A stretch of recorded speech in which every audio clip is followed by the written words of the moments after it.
Hi, in this lecture, we will go through a very important chemical reaction of phenols, which is Riemer-Tiemann reaction.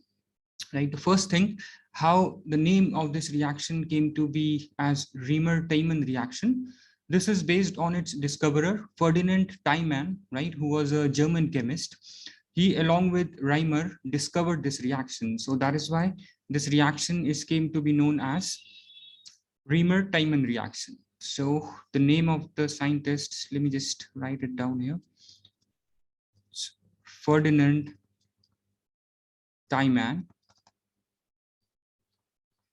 right, along with Riemer, discovered this reaction. So this reaction came to be known as Riemer-Tiemann reaction. Now what this reaction is, in this reaction, we heat phenol with chloroform and sodium hydroxide at a temperature of around 340 kelvins, right? What happens is an aldehyde group would be introduced at the ortho position to OH group in phenol, right? So what product will result? So basically it is a way to introduce aldehyde group at ortho position to your phenolic group, right? Or you can also introduce carboxylic group depending on your reactants. We'll see that.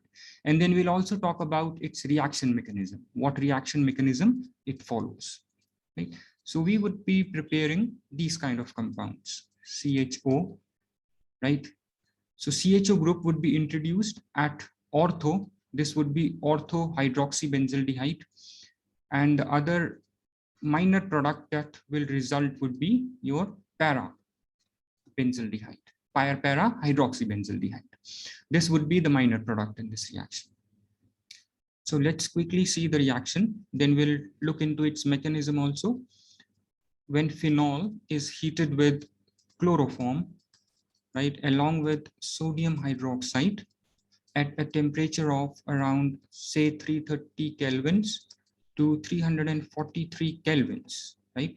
An OH group, right? An OH group, sorry, CHO group would be introduced at ortho position in the major product, right? Along with it, you have NaCl plus water, right? So this is your main product. We also call it as salicylaldehyde, right? Or this is ortho, or this is an ortho isomer. So this is ortho hydroxy benzaldehyde, right? And along with this, you also get small amount of para isomer, right? You also get small amount of para isomer, right? So this would be your main product, or major. This would be your major product. I'm sorry, right? And this would be minor product in small quantity, right? So major product of this reaction is your ortho-hydroxybenzaldehyde, or we call it as salicylaldehyde. Now, if in place of CHCl3, right, if in place of CHCl3, I take CCl4, right, along with sodium hydroxide, a different group would be introduced, right, which is your carboxylic group.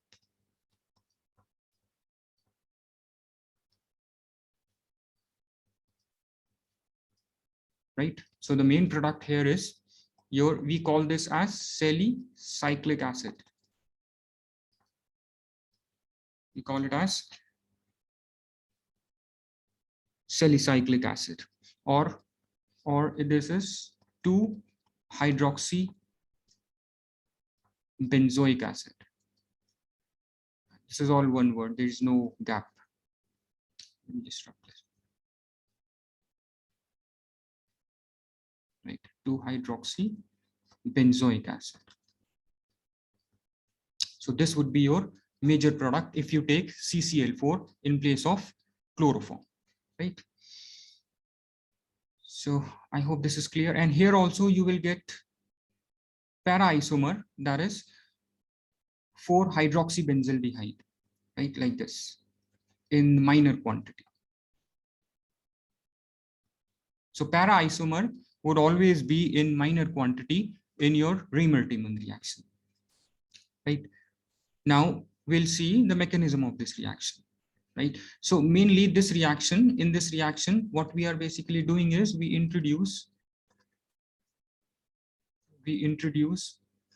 aldehyde group or your carboxylic group at ortho position to phenolic group, which is your OH group, right? This is what we are doing in this reaction. Now let's look at its mechanism, right? What kind of mechanism does it follows, right? So basically this is an electrophilic attack. Electrophilic attack on phenoxide ion.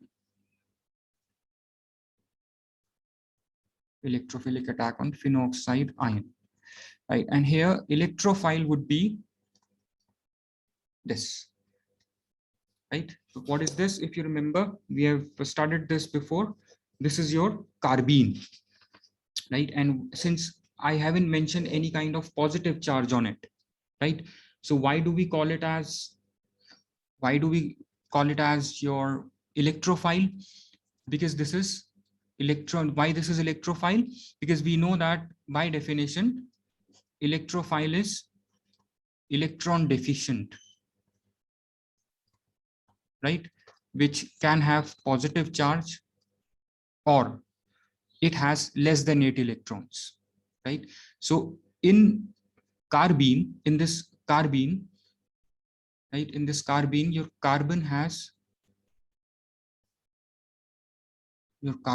6 electrons in outermost shell. It has only 6 electrons. That means this carbene, right, this is your electron deficient because it should have it can have maximum of 8 electrons, but it has only 6 electrons. So this is electron deficient in nature, right? So it can attack benzene ring and accept electrons, right, to have 2 more electrons, 8 electrons in its outermost shell. That is why we call this dichlorocarbene. This is your dichlorocarbene, right? That is why we call it, this is an electrophile because this is electron deficient. Now let's see how this dichlorocarbene is generated, right? So dichloromethylene, mainly this is it's dichloromethylene, right? If you remember why I'm calling it as dichloromethylene, CH2 is methylene. If I replace 2 hydrogen atoms with chlorine, this will become dichloromethylene. Now, how this is generated?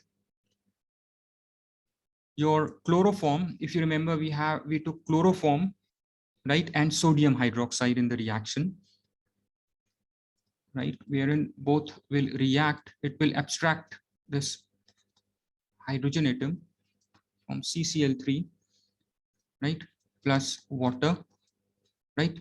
This OH along with this hydrogen will form water, meaning is this is unstable and it will form your carbene, dichloromethylene, right, which is an electrophile. Now this electrophile will attack the phenoxide ion, right? So your CCl2, a carbene generated by the action of alkali, right? This is your alkali on chloroform, right? And dichloromethylene, if you look at this dichloromethylene, this is neutral. This does not have any positive charge, remember it, right? But it is still, we call it as an electrophilic agent. Why electrophilic reagent? Because the carbon atom in carbene is surrounded by only 6 valence electrons, right? As I've explained before. Now this carbene will attack the phenoxide ring. I'm sorry, it will attack the phenoxide ion, right? Like this. Attack the phenoxide ion.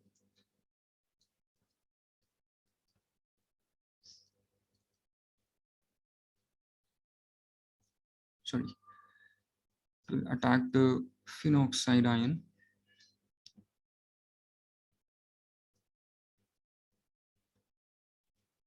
Like this.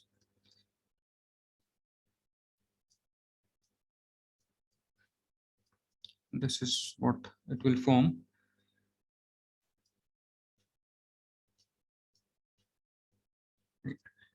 H, and you have CCl2 has a negative charge.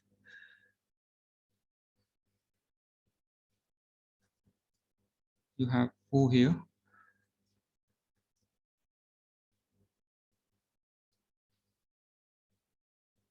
Right. This will move like this. It will regain now its aromaticity. This aromaticity, if you remember, it gives stability, right? So here you have CHCl2 along with OH.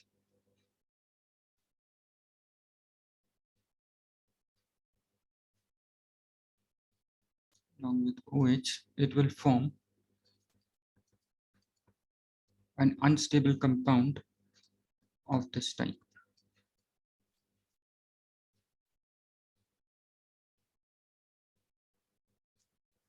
OH, OH, right? And whenever you have two OH groups attached to the same carbon atom, this would be an unstable compound. So what happens is it will eliminate a molecule of water, right, to form O minus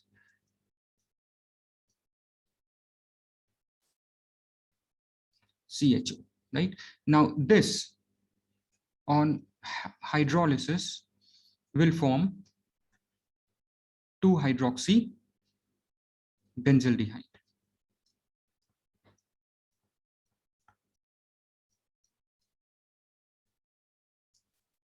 Right, or we call it as salicylaldehyde. This is the reaction, right? So understand its mechanism, which is very important, right? This is your electrophilic reagent, right? Carbene, right? And it has 6 electrons. The carbon atom of carbene has only 6 electrons in the outermost shell. So this is electron deficient, right? So it will attack this phenoxide ring, right? This way. So this is the structure that gets formed, right? Now this will react with OH base, right? Where it will introduce 2 OH groups, which are attached to the same carbon atoms, which is an unstable arrangement. So a water molecule would be eliminated to form this carbonyl group, right? We know benzaldehyde is a carbonyl group, right? So this on acid hydrolysis will form your salicylaldehyde, right? So this is your complete reaction. So what basically we have done, treatment of phenol with chloroform, right, in presence of aqueous sodium hydroxide at 333 to 343 kelvins, right, followed by hydrolysis of the resulting product, right? This is hydrolysis to give you 2-hydroxy benzaldehyde. Why 2? Because your CHO group is at position 2. So this you got 2-hydroxy benzaldehyde, which is also known as salicylaldehyde, right? And along with this, we also get small amount of para isomer, right? But the major product would be the ortho isomer. This would be the major product, right? I hope this is clear, right? So remember its mechanism, right? And the temperature conditions and how this, which is the electrophilic reagent, which is carbene, and why it is an electrophilic reagent, because it is electron deficient, as it has 6 electrons in the outermost shell, right? I hope this is clear. Thanks.